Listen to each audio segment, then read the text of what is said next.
Hello दोस्तों, welcome to Trust with Law. We all made a trust with law sometime in our lives and that's why we are here. दोस्तों आज ये case discuss करते हैं Bamdev Panigrahi versus Manorama Raj. ये Andhra Pradesh high court का judgment है and this is the one of the landmark judgment which will help us distinguish कि what is movable property and what is not. तो दोस्तों फैक्ट्स आर प्रीटी सिंपल। इसमें जो प्लेंटिफ है मनोरमा राज, her husband had leased, जो allegation है plaint में कि they had taken on a lease और मॉर्गेज, मान लीजिए यूसुफ्रैक्टरी मॉर्गेज पे एक लैंड ली थी एक राजा ऑफ मनसदा से, और डिफेंडेंट एंड प्लेंटिव्स हस्बैंड और गुड फ्रेंड। तो उस लैंड पे प्लेंटिव्स हस्बैंड ने कुछ सिनेमा के लिए प्रोजेक्टर या कोई और मशीन खरीद कर वहाँ पे इंस्टॉल किया था, अटैच कर दिया था, और उसमें और बाकी इन्वेस्टमेंट किए थे, कुछ टेम्प्रेरी अरेंजमेंट लाइक शेड वगैरह बनाया था फॉर टॉकीज़, और उसका नाम था कुमार टूरिंग टॉकीज़।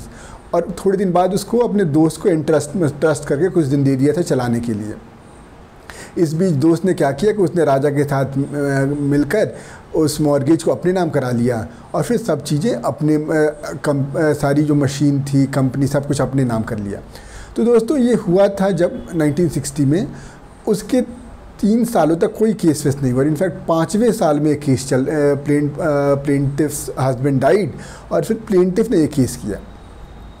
तो दोस्तों अब इस केस में इसका रिलीफ यही था कि ये सब हमारी प्रॉपर्टीज़ हैं, तो या तो हमें प्रॉपर्टी लौटाई जाए, नहीं तो हमें पैसे दिए जाए। तो कोर्ट कहती है कि ये डिसाइड करने के लिए कि वेदर आपको एक मिलेगा या नहीं, the first thing preliminary objection defendant ने ये लिया कि ये यहाँ पे मूवेबल प्रॉपर्टी है। पहली बात तो ये सब हमारी प्रॉपर्टी है, और अगर मान लो अज्यूमिंग कि भी सब तुम्हारी प्रॉपर्टी थी, तो ये मूवेबल प्रॉपर्टी है और इसके लिए आपको केस लिमिटेशन पीरियड 3 साल ही होते हैं, तो आपको 3 साल में इंस्टीट्यूट करना चाहिए। बट प्लेंटिव्स कंटेंट्स कि नहीं, ये इनमूवेबल प्रॉपर्टी है और इसलिए 12 साल तक। तो दोस्तों कोर्ट कहती है कि section 3 clause 26 of general clauses act में ये लिखा हुआ है कि इमूवेबल प्रॉपर्टी क्या क्या होंगी। It shall include land, benefits to arise out of land and things attached to the land और permanently fastened to the things which are attached to the land. तो दोस्तों for this purpose what is important is things attached to the land और permanently attached to the things which are attached to the land, permanently fastened to the things. और उसी तरह जो Indian registration act के clause 9 में लिखा हुआ है मूवेबल प्रॉपर्टी डिफाइन की हुई है, और वो कहता है standing timber, growing crops and grass, fruit and juice in the trees and property which is not immovable property. और व्हाट इज़ इमूवेबल प्रॉपर्टी, वो क्लॉज 6 में दिया हुआ है कि it includes land, buildings and things which are attached to the earth or permanently fastened to anything which is attached to the earth, but not standing timber, growing crops nor grass। और section 3 of TPA में भी यही exception दिया हुआ है immovable property के लिए कि स्टैंडिंग टिम्बर, ग्रोइंग क्रॉप्स और ग्रास इमूवेबल प्रॉपर्टी नहीं है, बाकी कुछ डेफिनेशन नहीं दी हुई है। और जैसा हम समझते ही हैं कि if the special law is quite then the general law will prevail, तो GC और इंडियन रजिस्ट्रेशन एक्ट को ही हमें इंटरप्रेट करना है।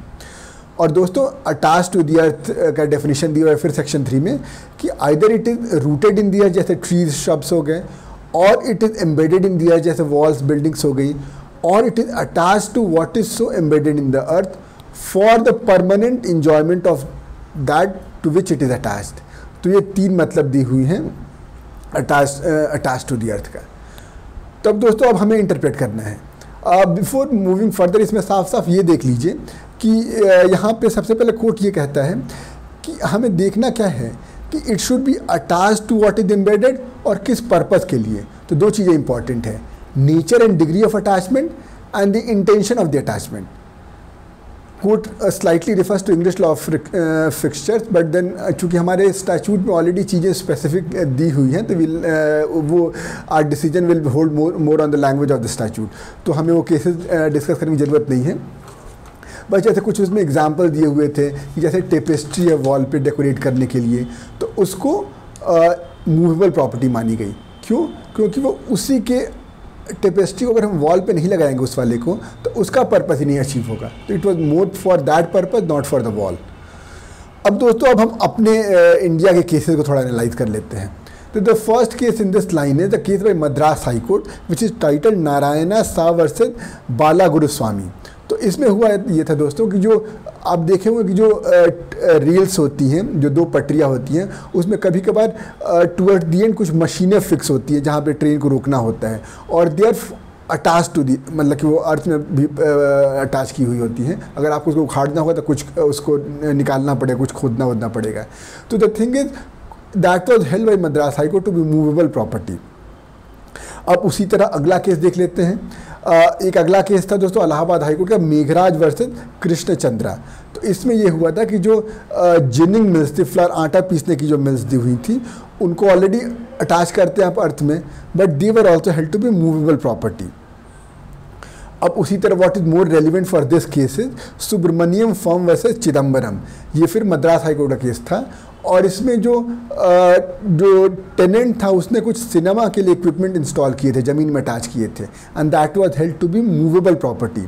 और कोर्ट ने ये कहा था कि it is movable because it was not a permanent improvement of the premises, it is used for the beneficial enjoyment of the equipment. अगर आप सिनेमा इक्विपमेंट को फिक्स नहीं करोगे तो उसका बेनिफिशियल यूज़ नहीं हो पाएगा।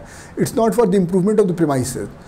और दोस्तों बस एक और केस हम इसमें डिस्कस करेंगे, which again tells a different dimension of looking at it. Mohammed Ibrahim versus Nadan Sarkar fiber trading company. ये अगेन मद्रास हाईकोर्ट का जजमेंट था। इसमें कोर्ट ने ये इस ग्राउंड पे डिसाइड किया था कि अगर सपोज कोई टेनेंट है जो कि इम्प्रूवमेंट करता है प्रॉपर्टी पे, तो obviously it is not for the permanent enjoyment, क्योंकि वो खुद कुछ साल तक रहने वाला है। तो what he has done is not for the permanent improvement और permanent enjoyment of the land और द प्रॉपर्टी। तो that is also deciding factor कि whether it's the owner who has made that permanent attachment और it's the tenant. तो दोस्तों ये 4 cases हमारे important हैं, they have told all the dimension. तो इनके बेसिस पे अब कोर्ट अपना कंक्लूजन निकालता है। तो द फर्स्ट कंक्लूजन इज कि डिसाइडिंग वेदर इन मूवेबल और immovable property the mixed question of law and fact. क्यों? क्योंकि पहले हमें ये देखना पड़ेगा कुछ degree of intent, degree in nature and degree of attachment, intention क्या है, ये सब फैक्ट से पता चलेंगे। और कुछ लॉ पॉइंट भी हैं, जैसे क्या लॉ पॉइंट अभी जो हम इन्फर किए कि अगर टेनेंट करेगा उसके प्रॉपर्टी पे तो ओनर के तो प्रिजम्पशन है कि वो परमानेंट एंजॉयमेंट ऑफ लैंड के लिए नहीं कर रहा होगा। या दूसरा हमने ये डिस्कस किया कि व्हाट इज दूसरा पॉइंट, मतलब जो इन्फर आया था कि अगर कोई चीज़ उसमें डाला जा रहा है, कोई चीज़ परमानेंटली अटैच किया जा रहा है for the benefit of that property itself, for the benefit of that good itself, जैसे सिनेमा के लिए इक्विपमेंट, तो वो भी मूवेबल प्रॉपर्टी कहलाएंगे। तो यहाँ पे टेस्ट क्या है दोस्तों? टेस्ट है कि what is the intention, object and purpose of installing that machinery, कि whether it is for the beneficial enjoyment of the property और ऑफ द मशीनरी, और दूसरा कि वो डिग्री या नेचर ऑफ अटैचमेंट।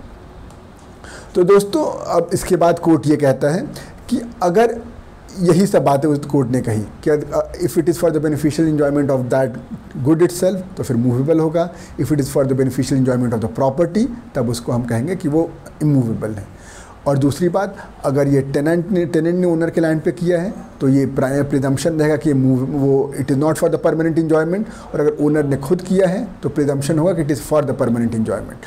तो दोस्तों ये बातें हुई। अब now the court will apply this to the facts of the instance case. तो दोस्तों applying the above observation on the instant case, court ये कहता है कि आपने जो सिनेमा के लिए जो आपने लैंड लीज पे ली थी बस 1 साल के लिए था, आपने जो कुछ भी अटैच किया है, आप एक टेनेंट हैं, आप एक लेसी हैं, तो आप परमानेंट एंजॉयमेंट के लिए नहीं, permanent improvement of the land के लिए नहीं करेंगे। क्यों? क्योंकि you are yourself not sure कि आप 1 साल बाद यहाँ रहेंगे या नहीं। In fact that is very apparent in the name itself, it's Kumar temporary talkies. उसके बाद दोस्तों कोर्ट ये कहता है कि अगर सिनेमा इक्विपमेंट को तो जनरली आपको अटैच करना ही पड़ेगा, तो वो तो it is for the beneficial enjoyment of that machinery. तो ऑन दिस ग्राउंड कोर्ट से कि आपने ये these equipments are movable property और इसलिए the suit is barred by limitation.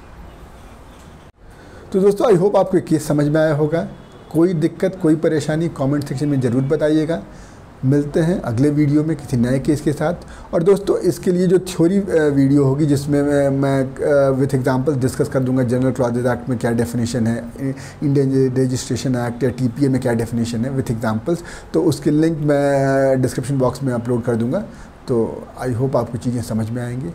तो ठीक है दोस्तों, मिलते हैं एक नए वीडियो में किसी नए मैटर के साथ। Till then let's continue with the twist with law and bye bye.